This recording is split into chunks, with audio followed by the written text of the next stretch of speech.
for the media and society, we hardly have control. It's so out of control. One time, the Ministry of Education of Taiwan was interviewed, and he was asked, in what way can we really change the youth of a country? And he says something simply. He said, close all media, television, newspapers, close all of them and take charge of them. But that's not possible for a democratic country. The press is sanctified in its freedom. So that's out of our control. Parenting, we also have hardly any control, because parents can do basically whatever they want in molding up children. So the only thing left to us is education. And the future of every society depends on the young people. Whatever the youth is, that's what the next generation will be, and that's what our society will be. And hence, the hope for basic fundamental change in our future society lies in education. And I'm convinced that this should be part of the heart of the work of the Theosophical Society. You look at the most influential movements, religions in the world, they have schools. The Catholic Church, guess how many schools they have, the Catholic Church? What do you think? Not millions, that's too much. Thousands. And how many students do they have at their school? If I remember right, they have something like 200,000 schools all over the world. That one, I'm not very certain about the number, but the number of students I remember is 54 million. 52 or 54 million students in their schools. That number is more than the population of Australia, New Zealand, Sweden, Norway, and Finland put together. In other words, it's like educating 5 countries, 54 million. That's a lot. And there lies the power of a movement, a religion, an organization. And in the Philippines is, if I may put it in a certain way, is hopelessly Catholic. I'm not saying it in a derogatory way. I'm saying hopelessly in the sense that there's no option except that. Why? Because the strongest schools in the Philippines are sectarian, Catholic. The 4 top universities in the Philippines, 3 are Catholic, 1 is state university. And the best leaders in the Philippines come from these 4 universities. And you have 3 out of 4, then you can guess what would be the policy directions in the country. Do you know that the Philippines is the only country with no divorce? The only country. No one else except Vatican. I don't know whether there are women in Vatican. The last 2 countries which did not have divorce was Chile and what's a small country? Malta. These were the 2 last countries except the Philippines. Now the 2 have divorced, but the Philippines does not. Why? Because of the Catholic Church. Very powerful. So the influence of the school will be seen when the leaders are there. They don't dare go against the doctrines of the church. It's something embedded deeply in their psyche, in their subconscious. That's how important I think education in schools are. And Besant was one of the most active in this area, where she established schools and inspired school building right and left in many places. But for some reason, which I could not really fathom, by the time, by, I don't know, 1950 or 60, none of them are with the Theosophical Society except for Alpert School, which was in the headquarters. All the rest are now being run by the government. A few are being run by the Besant Education Fellowship, but they could not change the curriculum because it's being funded by the government. And so none of them are Theosophical schools. And yet, I think that we can exert a far greater influence in the future if we look into this. But it's very difficult to put up schools. One of the most successful private school system, alternative school system, would be Waldorf schools and Montessori schools. Waldorf schools have more than 1,000 schools all over the world, and they're very expensive, and yet they thrive. Well, in the Netherlands, that's called vrije school. So, by the Anthroposophical Society. Anthroposophical Society. But abroad, it's always called Waldorf. And we've got a philosophy, we've got a methodology. Why is it that we are not very active in education? That's, I think the main reason is because it's not easy to put up something like that. And for us to put up even one school, there should be at least 1, 2, or 3 people who would devote their time and really commit to not only 10 years or 20 years, taking care of it until it becomes stable. So there is real difficulty. But nevertheless, I believe it is the direction, no matter how hard it is. And so, in the Philippines, we have been in this activity for probably about 30 or 40 years already. Our first school was a kindergarten school, established in 1985, and still existing up to this time. But it's still a kindergarten school because it's based in the headquarters and we could not expand. We don't have the land. And then now we have 5 schools, and the biggest is Golden Lake College. It's the only Theosophical college in the world.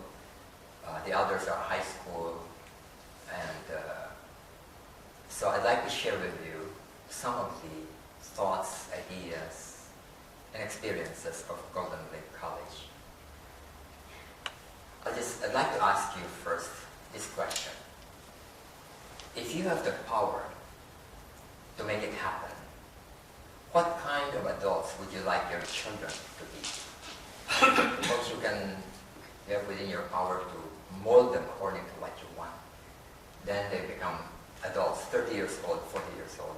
What would you like to see in them? What qualities would you like to see in them as human beings? To be fraternel, fraternel. To be brotherly? Yes. All right. What else? And, peaceful. Peaceful? All right. Yes. Have an independent mind. An independent mind? Yes. Loving and compassionate. Loving and compassionate? Yes. To be strong as well. To live with that life. Strong in what sense? To be able to deal with problems and life, Okay. and not to get depressed very quickly and like victimizing. So it's competent in living. Yeah. Not just competent in accounting or engineering, but competent in living. All right. vegetarian. Vegetarian. All right. And everything written in the beautiful poem by Rudyard Kipling called If. If you would, yes, I used to I can't memorize that. say it. Anything else? Yes? Creative. Creative. Spiritual. Spiritual. Involved in the social life. Involved in social life, in Yes. service work. Yes. I think that's what you mean. Yeah. When they should, the equity. ecological, concerned with nature and environment. Compassion. To have Compassion. compassion. Compassion. With the ability to share, not to acquire money, but to share with other people. To share with other people. And spiritual mind. Spiritual mind. None of you have mentioned about being happy. Would you put that in the top of your list? Because all that way make them happy. All this quality, if they develop this quality, I think they can be happy. So happiness is important, isn't it? What's the point in being a very successful accountant or manager or CEO if he feels miserable in life, isn't it? No. Now, if we list down these things that you have mentioned and put them in a certain order of priority, you have actually spelled out the goal of education. In other words, that's what schools are supposed to be for. To mold people to become like that. And if somehow what you have mentioned come close to what an ideal human being should be, then that's what schools should do. The question is, are the schools today in the world, around the world, doing that? Do they make children happier, for example? In many traditional schools, the schools make them more unhappy because of the pressure, the tension, the relationship in the teachers and the students, the bullying, the senseless pressure to have high grades and so on. The competitiveness. About a few weeks ago, I was just talking to somebody regarding the suicide rates of students in Asia, Japan, Taiwan, Korea, where the pressure is very strong for them to be able to go into good schools. So young children, imagine, young children committing suicide because of school pressure. Doesn't make sense at all, and yet it happens. It's not happening just now, it's been happening for decades already, like in Japan. So we begin to wonder, what is it that modern education in general are trying to do in order to develop young people? Now, how do we nurture these things in our children? As I said, many of the schools now, in the Philippines particularly, it's about jobs. When you graduate, you're supposed to have a good job, you're supposed to be competent. Whether you're ethical or not is secondary. Just have a good job, raise your family well. And schools hardly consider these other things. Happiness, fulfillment, and developing one's full potential. In fact, there are a lot of things done in school which would restrict their potential. Instead of being creative, for example, they are told to do certain things and follow certain things, and they lose their creativity. And because of this, it's easier to scare children to behave. But when you scare children to behave, you rob them of their capacity for happiness. A child who is afraid of teachers, afraid of failing, afraid of criticism, cannot be a happy person. Fear is the worst thief of human happiness. Okay. So, if we can put somehow in general terms what we might consider as goal of education for wholesome development, we might mention a few things like this. You mentioned about competency, being able to learn how to deal with life. That's important. But not just in business or career or profession, but life in general. So to be able to correctly understand and effectively face the challenges and demands of the natural and social world. Natural means health, typhoons, environment. Social world means society, the needs, the demands of society. When you have a family, you need to have income to send them to school and so on. Second, to be able to live a generally happy and fulfilling life. my mind, this is absolutely essential because there's no point in trying to make a person a high achiever who lives a miserable life. What for? It's better to live a simpler life and be a happy and contented person than somebody who runs the rat race and feel misery. Then discover one's calling. We have a certain call in life, different for each person. And I've known of people who are unhappy in life because they went into the wrong profession. And they know it, but somehow they couldn't do anything about it because society pushed them. Their parents... I have a friend, his father was a doctor. And there are 7 siblings, girls and boys. Every one of them became doctors. And my friend was the youngest. And he continued. He became a doctor. But after graduating and having the license, he went into business. And he's happier there. Because he didn't want to become a doctor. He's still called a doctor so-and-so. Then another one was a frustrated dancer. And she wanted to impose upon this type of dancing on her children. And the children,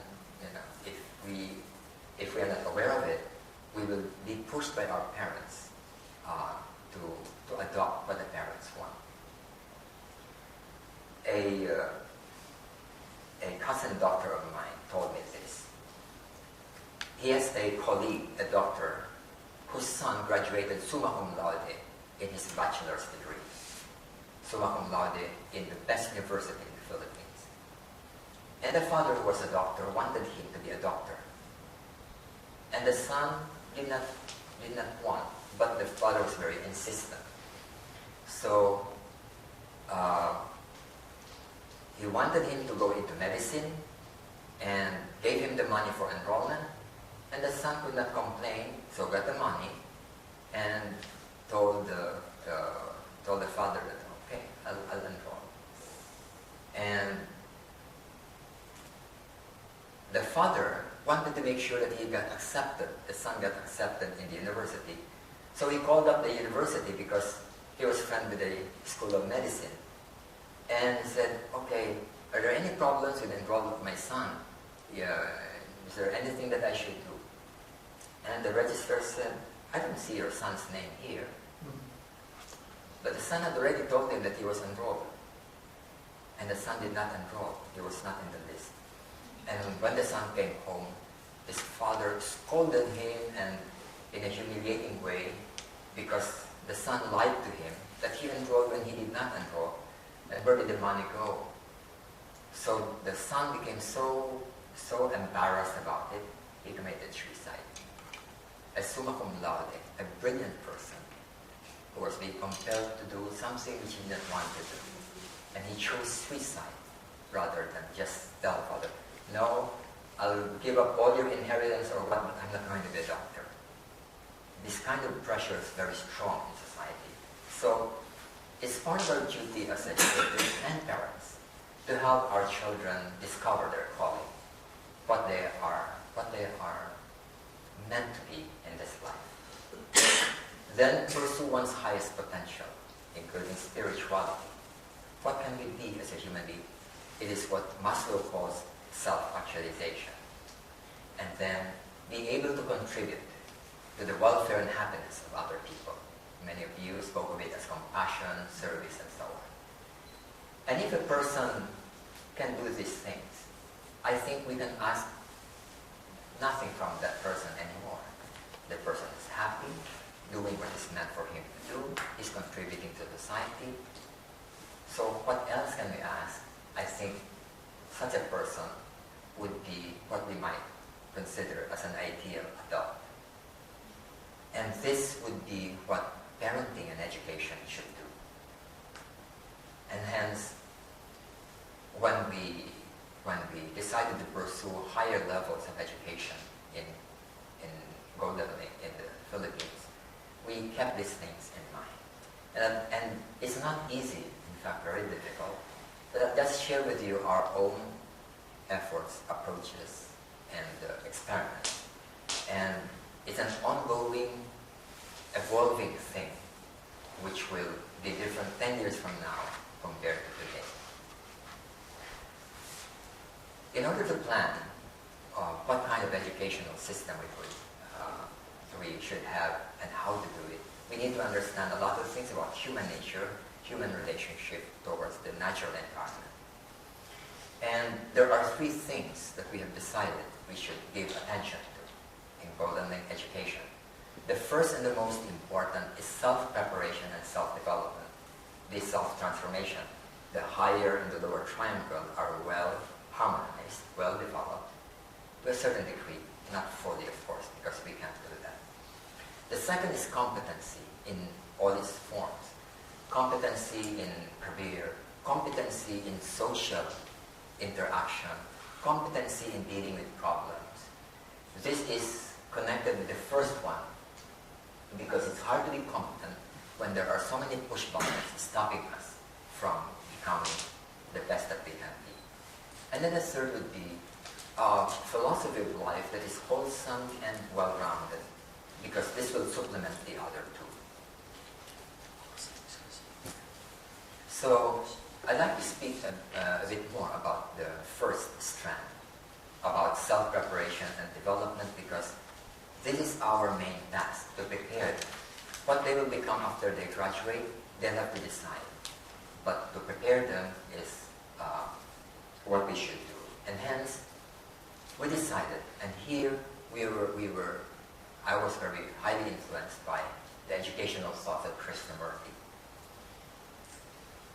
To use an educational approach that does not make use of fear, threats. To let the child appreciate what is education, why they should learn things like history or mathematics, without being afraid, or without doing it just because they're afraid of failing grades, the criticism of teachers or parents. And this kind of absence of fear is not only from physical punishment or violence, but also psychological fear. Hence, one of the rules in our school is that students should never be afraid of teachers. Respect the teachers, but never be afraid. And that's very difficult if you're going to put in order a class of grade 3 students who are naturally very noisy and active. How do you do it without shouting, threatening them, punishing them? It's not easy, but it is possible. Our principal, she's very young, can handle any class from kindergarten up to higher grades. And whenever she handles it, she's a very loving person. And yet, the class is quiet, attentive, and they like the class. So it's something possible. When we hire teachers coming from other schools, graduates of other schools, they have tremendous difficulties because they were oriented in the traditional way. And when we tell them, okay, please do not use shouting or anger or threat in order to discipline children, then intellectually they think, okay, it's reasonable. And yet they find that it's very hard to do. And usually, in the first 2 weeks, they would feel so frustrated that some of them would cry during the first 2 weeks because they were told not to use fear or threat, and yet they have to make the class orderly. So it was because of this difficulty when we hire people from outside, and even for after a year, it's very difficult to let them appreciate the Theosophical approach to education. So we decided to put up our own College of Education, to produce our own teachers, and it's a 4-year course. So we have 2 courses on this, for elementary education and secondary education. Part of the environment is that there should be no punishment, meaning if they make a mistake, we never punish, but we must explain to the students what is wrong with what they did. It is my experience, even for children 2 years old up to adults, when people clearly understand why they should not do something, and they recognize it, generally they'll not do it anymore, unless they have the habit of doing something. But when they don't have the habit, then they will not do it. And I find that children tend to be very cooperative in these things. We have a rule, for example, in a garden, don't kill insects, butterflies, dragonflies, and so on. And so no one goes around catching insects or butterflies. Then one day our administrator, who was in the second, whose office was in the second floor, there were children, small children, rushing up the stairs and calling her, said, Mamreka, please come. What is it? Come. Sounded very urgent. And she stopped whatever she was doing. She went down and she said, look at that. It's a dead dragonfly. In other words, they took it very seriously. Don't kill any insects, dragonflies, butterflies. Take good care of them. And so children are very impressionable. Whatever you teach them, they will tend to adopt. But the important condition is that we must never lie to them. Never. The moment a teacher, principal, lies to the children, then this confidence gets eroded. It's the same is true for parents. The moment a parent lies to the children, then the authority is eroded. But for parents who never lie to their children and can explain things, you'll find that the confidence and trust of children towards their parents will be very high. You tell them not to do this, not to do that, they'll follow almost without question. Not because they're afraid, but because they trust the word of the parents. Then we avoid the negative things like fear and punishment, but it must be supplemented with something positive, something, a loving, understanding, supportive, and encouraging atmosphere in the entire campus. This lady is the principal. She's very young. We don't hire teachers about 30 years old. Why? Because when we hire teachers about that from the outside, it's very hard. They're very hard to teach. It's very hard for them to somehow learn how to be cheerful, loving, understanding, if they don't have that habit. So, but younger teachers are easier to somehow mold and train. So if you go to Golden Link, you'll find that our entire faculty are very, very young, including the principal. Then we have a culture in Golden Link, where in which when you go over there, they will go and shake your hands. They don't know you, they don't know whether you are the president of the Netherlands or what. It doesn't matter. You're a visitor, they'll go and shake your hand. When I go to the school twice a week, and whenever I go, then swarms of children from kindergarten to college will come, and I would shake more than 100 hands each day. And the effect on the children is tremendous. Every day they come, you look at them and you say, good morning, and you smile at them. And then they go to another teacher, smile, good morning, and they look at the teacher. This has a tremendous effect on their self-esteem, because you are recognized daily, you're affirmed daily. And so they're no longer afraid of strangers, they're not afraid of whoever they don't consider rankings and so on. And so their self-esteem becomes quite natural and wholesome. Because one of the problems that I saw during my work with young people is low self-esteem. Not only among young people, but among adults. And when a person has low self-esteem, then they could not pursue their highest potentials. So here is a photo that I chose, because these are visitors from the Indo-Pacific Federation of the Theosophical Society, and they came to the school, and here the students go in there shaking everybody's hand. Some of them maybe you can recognize. Here is Pedro Rivera. This is Sundaram of India. This one is the president of New Zealand Theosophical Society. This, I think, Linda Rivera, the former, and this is the wife of Sundaram. So this happens every day, and I could see the change in them because of this culture of acknowledgement, encouragement. This is the office of the administrator. I'm the president of this college, and next to me is administrator, so it's the second highest official. And when the door is open, anybody can go and do whatever you want. You want to sleep over there? I've seen students sleeping in their room, and they don't mind. But when there are visitors, then they don't do it, and they know it. But that's how natural they feel towards us. There's no fear, but they don't show disrespect. In other words, the moment we tell them, don't do this, they listen immediately. They're attentive. So here are college and high school and elementary students playing, we call this songka.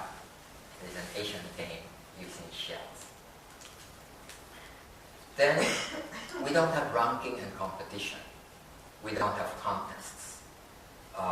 We don't give medals or honors. In the Philippines, it's first honor, second honor, third honor, valedictorian, salutatorian. We don't do this. The reason is simple. The moment we have this competition or ranking, then the sense of cooperation would gradually disappear.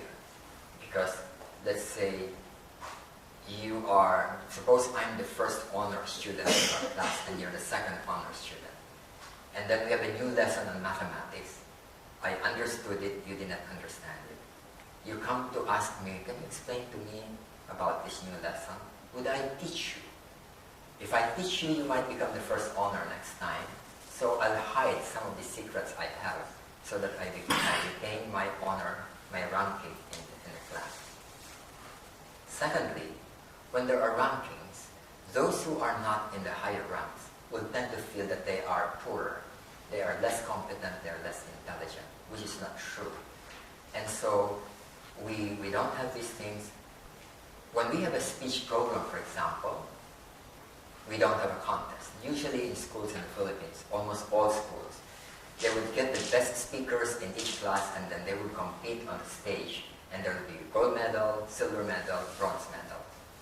In our case, what we do is that not just the best ones, but everybody. We have 480 students in the school. All 480 students will go to the stage one by one to deliver speech. For the kindergarten, they would say, twinkle, twinkle, little star or something.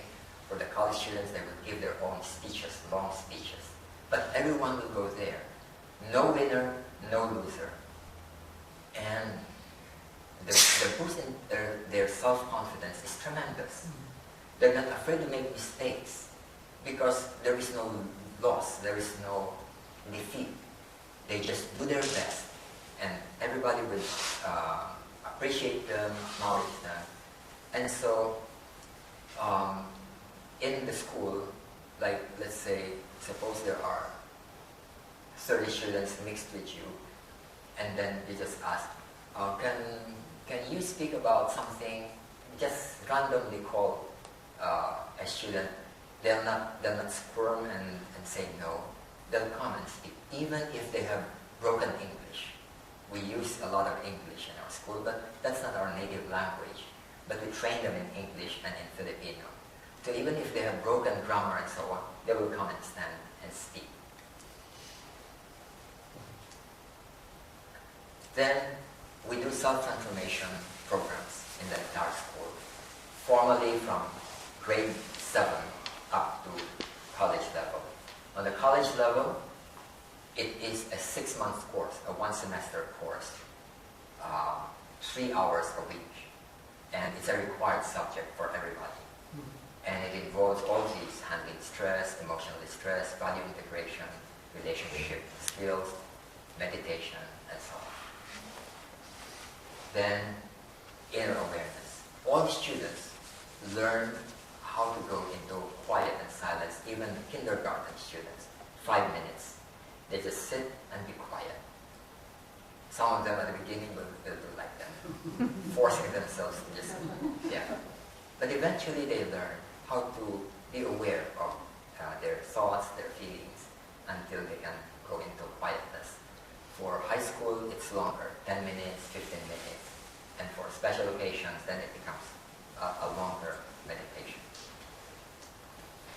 We have had Buddhist mindfulness teachers who come to the school to teach them mindfulness. And the goals of such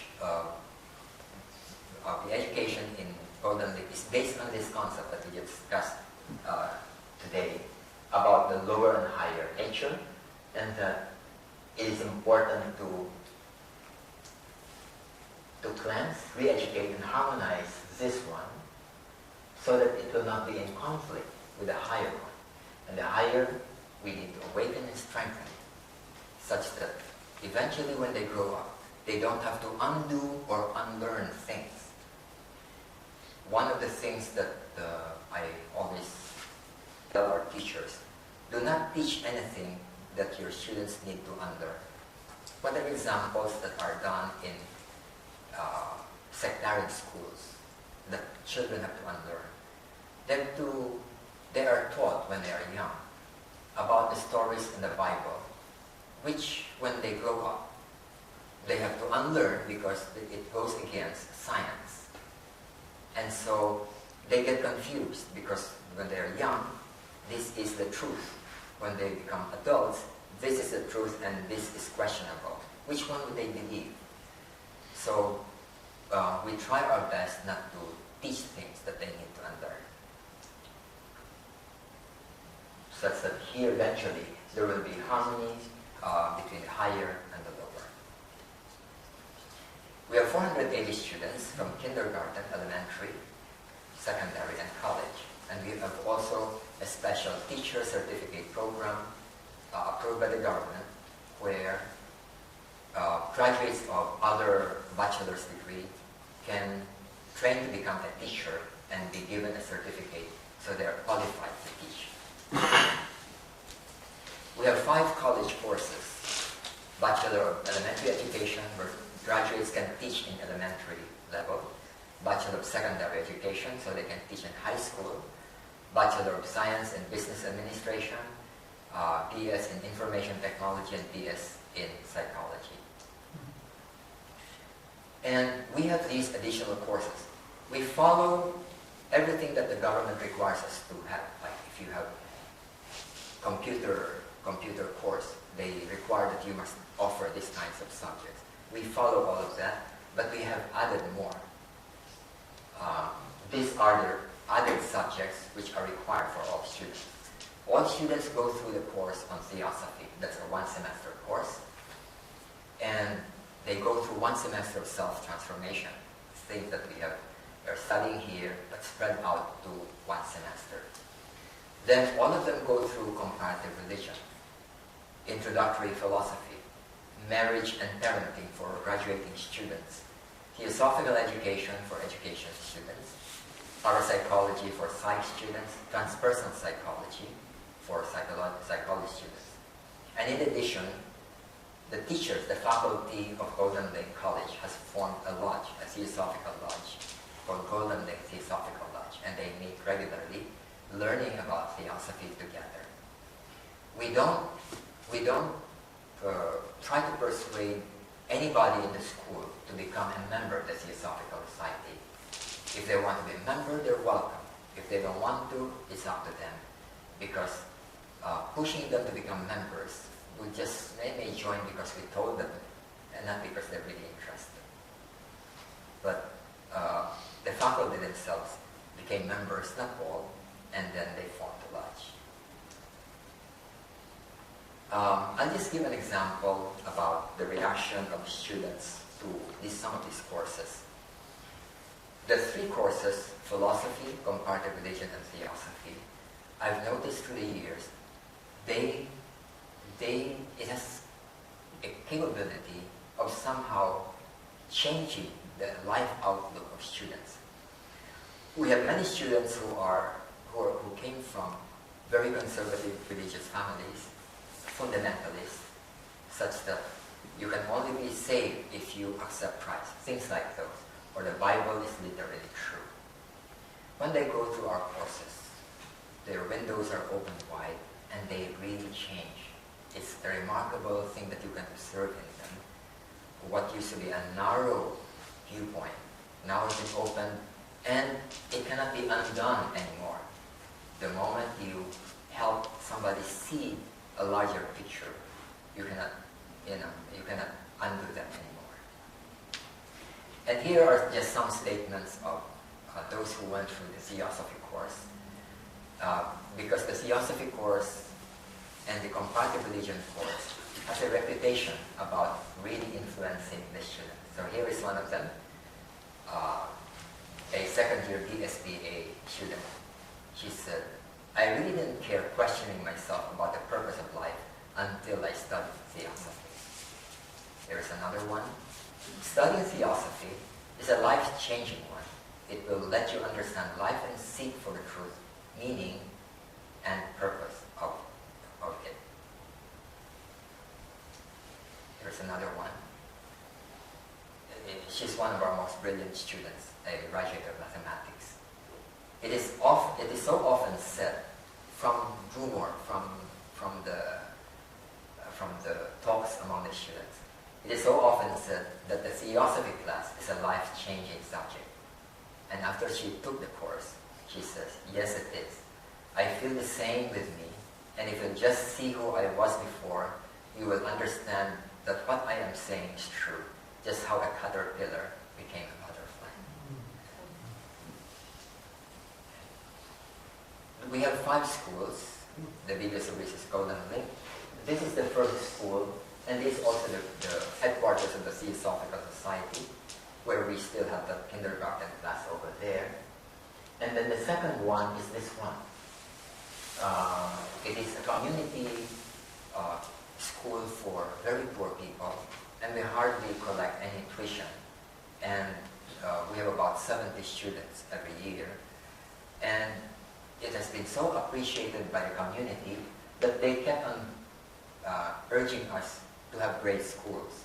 And that brought us to Golden Lake College, Golden Lake School, where we put up elementary and high school and so on. And we call it Golden Lake because before that, we had youth camps called Golden Lake Youth Camps. And the Golden Lake Youth Camps comes from the Self-Transformation Seminar. We converted it into a youth camp for 4 days. And we noticed that within 4 days' time, the students, the young people, can really change within 4 days' time. And we thought, if these young people can change after 4 days of a camp, what more if they become our student throughout the school year? So when we put up the school, we called it Golden Lake School. And now it's a Golden Lake College. And after that, one of our lodges became so inspired by what she saw in Golden Lake that she volunteered to put up a school branch or an affiliate in another province in the Philippines, and it's called Philippine Women's School. It now has about 200 students up to high school. And the last one, the latest one, is this one. It's a branch of Golden Lake College in the southern part of the Philippines.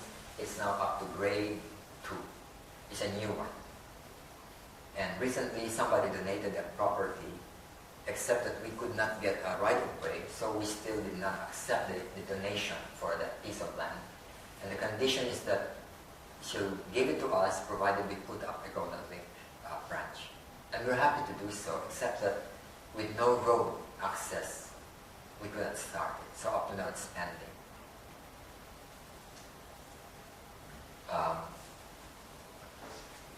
We received an invitation from Argentina, somebody from Argentina, to open up a branch of Golden Lake in Argentina.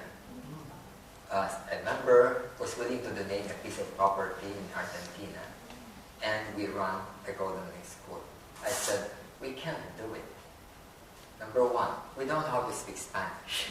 We don't have teachers who can speak Spanish, so how can we send teachers over there? So I asked them, you run the school yourself, then we'll help you train the teachers and the administration.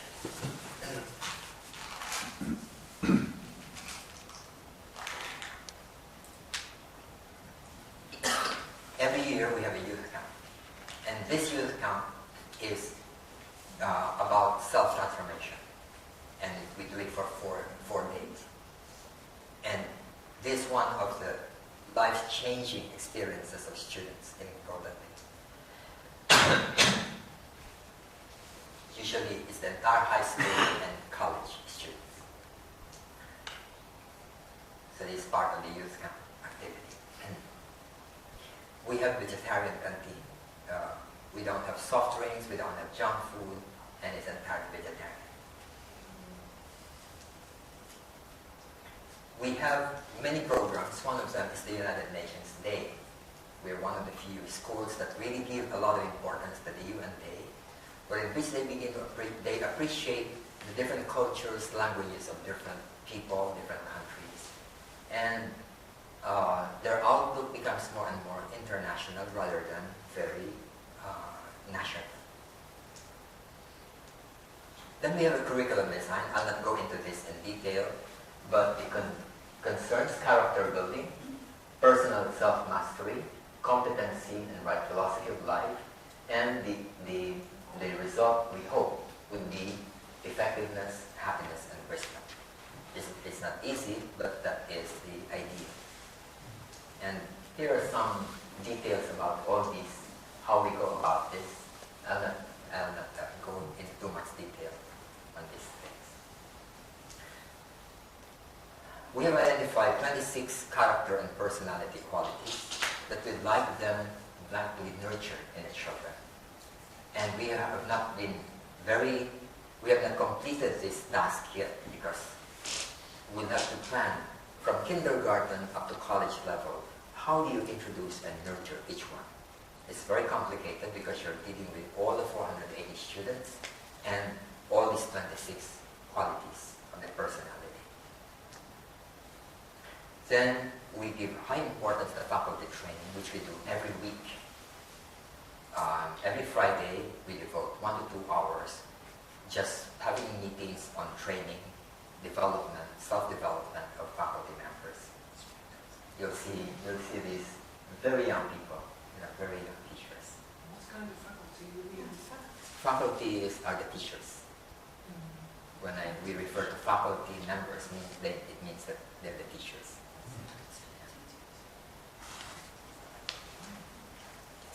Then we give very high attention to parenting education, parental education, because many of the students come from families, broken homes, violent parents, drunkard parents, and what we do in school is undone by the home.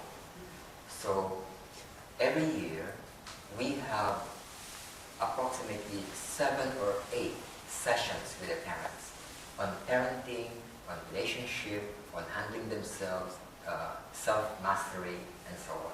So this is an example of a parenting gathering where we have sessions on self-development and parenting.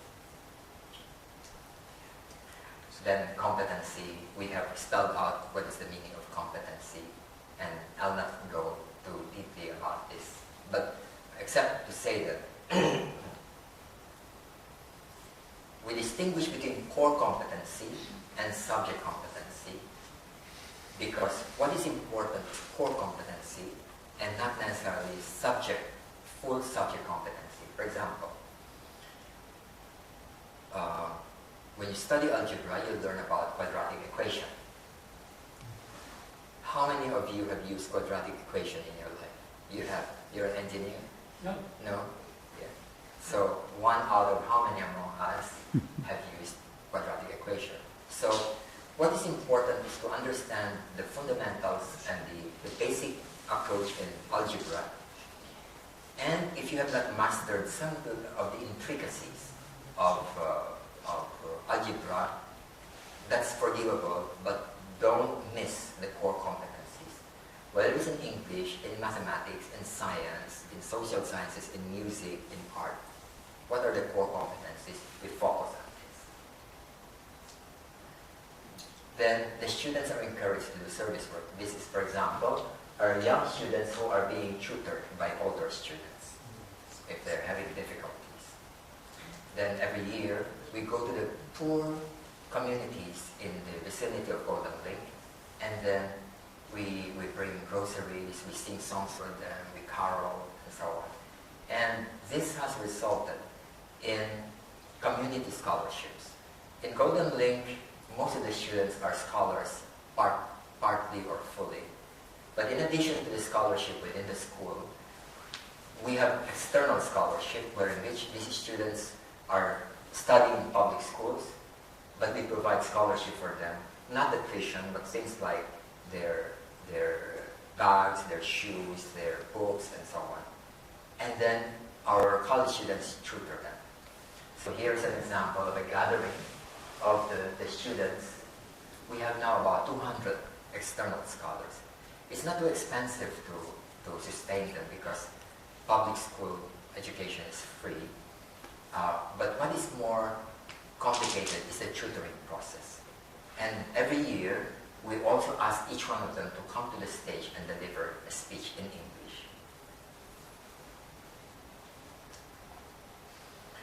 Then, one of the things that we feel very fortunate about is the kindness of several sections to the Golden Lake. One of them is New Zealand. They shipped about 3 containers of books to us. And we have probably the biggest library in the northern Caloocan. In that part, we have the largest library among all the colleges and universities. And we have so much access book. We are donating these books to other schools who don't have libraries. So these boxes, for example, already have names on which school they will be donated to, usually public schools. Then we get a lot of support from Theosophical members and so on, but one of the major support we receive is from Current Foundation. One time, Lana Shepapang, she visited Golden Lake one day, observed classes, went to classes, and when she got home, she wrote an article about her experience. And John Kern of the Current Foundation read it, and she proposed to the TOS, why don't you raise funds for Golden Lake? And whatever you raise, I'm going to match it. So they did that. And then for 5 years now, they've been doing this. And this is a tremendous help to us because, as I said, many of the students are under scholarship. Many of them are very, very poor. For example, the poorest students we have don't have to pay any tuition at all. But some of them may not even be able to come to school. Why? They don't have the money for the transportation to come from their home to the school. And sometimes when they're in school, we have a vegetarian canteen, but they don't have money to pay for the lunch. How much is one lunch? It's 20 pesos. How much is 20 pesos? About 50 cents. It's about 50 US cents. I don't know how much in euros. 50 US cents. So one meal is 50 cents. They don't have that money for their meal. We made it very cheap. And so sometimes the students don't come down. They just stay in the classroom. And they don't say anything. They don't complain that they're hungry. So we have our officer in charge for student affairs. She would ask somebody to go around the classroom. Anybody who's in the classroom, they would ask, have you eaten? Have you eaten? If not, come down. Because they don't ask, they don't beg, they just don't eat. So we have to look for them. They are ashamed? They are ashamed to be poor? They don't feel comfortable asking from other people for money, for food. Somehow. So what we have done, because there's dignity, there's a feeling that I'd rather not eat rather than go and beg. Okay. So what we have done is like this. The officer of the student affairs puts a box in her office, and put there, let's say, 500 pesos.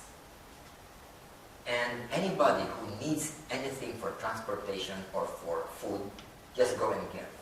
You don't have to list down your name, just go and get. When you have the money, you may wish to pay back, but if not, then just get money from it. So this has been the system for about 2 years already. And so anybody who does not have money to eat, that's what they do. And this has worked quite well. So they don't feel embarrassed asking. And nobody looks at them if they get money and don't return it, because that's part of the welfare fund for the schools. So this part of the system that we have in order to address the poverty situation of our students, plus their feeling of self-respect. Then we have many foreign volunteers from Australia. Gerard Brennan, I don't know whether you know him. He is in Golden Lake right now. During his vacation time, because he's teaching high school in Australia, during vacation time of 1 week, you know what he would do? He would get a ticket or a plane to the Philippines and teach for 1 week and go back to Australia. That's how he spends his vacation. He's been doing this for about 5 years already. Sometimes he would stay for 1 month, but this week he stayed only for 1 week. Imagine the expense, and yet he'd like to come. Next week we're going to have another IT teacher from Switzerland. He has taught before for about 2 weeks, and now he wants to teach for 1 month. They spend their own money, they're paying fare, and no salary at all. So they do that, and they repeat it. We're very appreciative of these gestures, these offers to help, because it encourages and inspires the students when you have these kinds of international volunteer. These 3 are from France. 1, 2, and 3 are from France. They also taught in Golden Lake. Then we also offer seminars to other colleges and universities on self-transformative education. This one is the student body of a Catholic university, and they organized this event to listen to the education approach of Golden Lake. And we do this to many colleges and universities. But and some of them would want to adopt some of the approaches of Golden Lake, but none so far has succeeded because it's very difficult to implement it in an existing school. You ask them not to give honors or ranking. That's very hard if you already have that for the past 50 years. You ask them not to scold or threaten students, the faculty, and they have tenured teachers who are already 40, 50 years old. You ask them to change, it's very difficult. It's easier to start a new school than to change an existing school. So we have not adopted any existing school. We start new schools all the time. And I'd like to share with you, just to close my sharing with you, about some fruits of the Golden Lake education based on what students say. So these are graduates of the college department of various courses. And every year we have a speaker. And a guest speaker for our graduation. And we carefully choose speakers who have well-known integrity. And one of them is this, who was the congresswoman in the Philippines, and she spoke to us.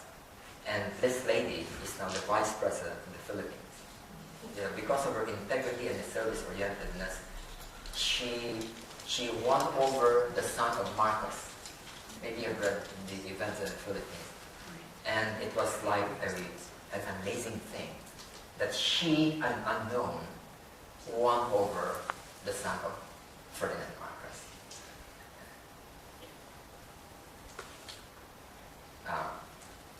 In this picture, there is this lady. This lady is from Bangladesh. She came to us as a United Nations volunteer for 2 years. And after that, she liked her work. She continued to renew for up to 5 years. After 5 years, the United Nations didn't want to renew her anymore because it's too long. Usually it's 2 years. And after 5 years, she still wanted to stay with us because she liked the work of the TOS. And so we decided to subsidize her stay in the Philippines. As of this year, she has been in the Philippines for 28 years. She has given up any hopes of marrying or even going back to Bangladesh because she loved the work, and she has in fact applied for Philippine citizenship. And it will probably be approved this year. So let me share with you what some graduating students speak about openly. Here is a high school student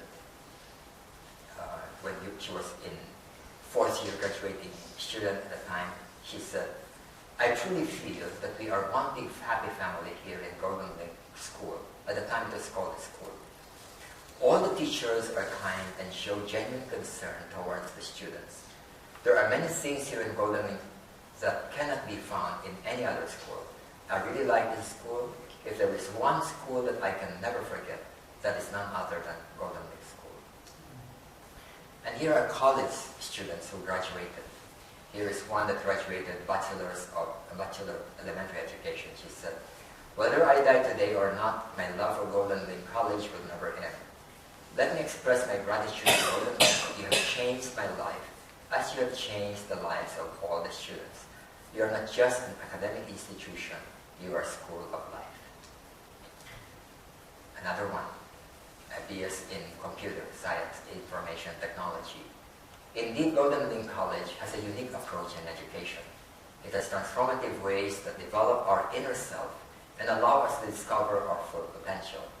GLC helped me to become a more confident, efficient, and productive person that I can hardly recognize myself from what I was before. Here's another one, a graduate of business administration. She says, after I entered the school, something startling happened. Golden Link College guided us to discover the flame of our inner potential, to find out the real purpose of our lives, to love the things we wanted to do, to be ready for the challenges, for the change that many individuals fear, but wisely embrace, to figure out our ultimate goal and destiny, to believe in ourselves, to gain personal development or self-mastery in order to be prepared to face life, to see opportunity in painful experiences, to a simple life with serenity, lasting happiness, harmony, and divinity, to have faith and believe that we can do what we need to do, and to selflessly love and serve others. Overall, it created a deep impact on the quality of the life we have. And then finally, one more. Golden Link made me realize how beautiful our life is. Golden Link taught me how to stand firm when I am shaken. I learned how to simply laugh at my problems and learned how to smile at the worst. I learned how to beat frustration in every failure and learned not to be afraid of committing mistakes. Life is neither just about being the number one in the class nor having high grades. Life is about discovering and accepting who you are, who you really are. It is about being the best that you can be without thinking of what other people will say or what reward that waits. Because knowing and accepting oneself is the only time that you can really be genuinely happy. And through the many years that I have observed the students, current as well as graduates, it is a joy to be part of the community. I go to, because I have my own work in my private life, I go to offices and I have other responsibilities. But it is in being in Golden Link during the 2 days of the week that I feel most fulfilled, happiest. And even with all it, I would go there in the morning and go home at 8 o'clock in the evening. And my wife Tessie sometimes complains already that I'm very late in coming home. But it's something very fulfilling. And the students also, when you go there, you feel that they genuinely appreciate this opportunity to somehow go through maturity, growth, and transformation. It's a happy school. But that's it.